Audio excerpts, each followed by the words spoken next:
welcome po sa ating YouTube channel na Sir Parts, and we're gonna solve this puzzle. Ayan o. Ano ito, yung tactic na ginagamit dito is discovered check. Ayan. So as you can see, the king, the black king is at A8. Ayan, it's a corner, nasa corner. And yung bishop play a very important role on this setup.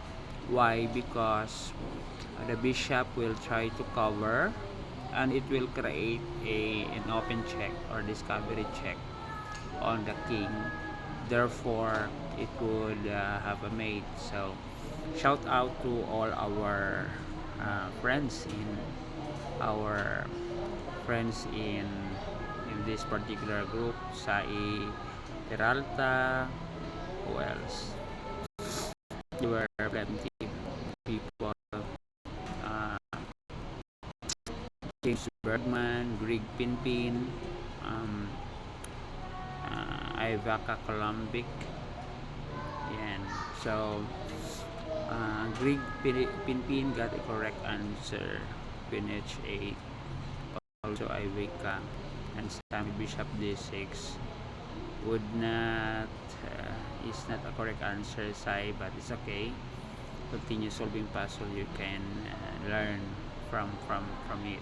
The important thing is you participate, and then you should also have all our other chess players okay na to solve the puzzle. So why Queen H8? Because any move, let's say for example the rook will play to A2 checking the king, the bishop now will go to A3 covering the check, and there's a checkmate. And let's say for example the rook will go to H2 attacking the queen. What will happen is that the bishop will move in H6 covering the attack and making a mate. And let's say for example if it will check on F6, the bishop will go to D6 covering it and deliver the checkmate. Another option would be the king will move to B8, king B8, and there will be a double check in the bishop D6, this checkmate. So that's it. Thank you guys. I hope you subscribe and ring the bell so that you could get the latest videos of Sir Parts. Bye everyone. Thank you for watching.